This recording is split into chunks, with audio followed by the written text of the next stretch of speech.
လာကြီးနဲ့ဒီတချမ်းကိုပြောရင်စရာတွေ့ပဲသူဝါမျိုးသွားတာလေ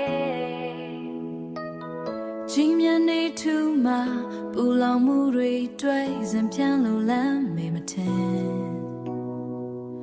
လုံခဲ့တဲ့တွေမှာတချမ်းရဲ့လို့ပြောရုံနဲ့ရင်တွေခုန်ခဲ့ဘူးကြတယ်အေးချမ်းရဖို့ဆောင်ဆိုင်နေရတဲ့သူတွေတဲ့ကိုလဲပါတယ်တွေရလာပစုံအသာရဆုံး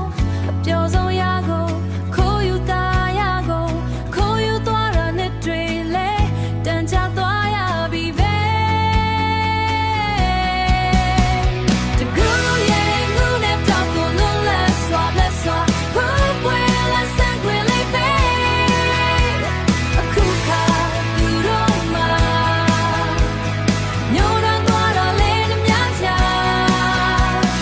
ဒီချိန်ဆိုလူတွေဟာဝေးသွားတယ်အလားစိတ်ကိုမမြင်ရလို့ငေးမောလို့ဆွေးနေရှာလုံခဲ့တဲ့တွေမှာတချမ်းရဲ့လို့ပြောရုံနဲ့ရင်တွေခုန်ခဲ့ဘူးကြတယ်အေးချမ်း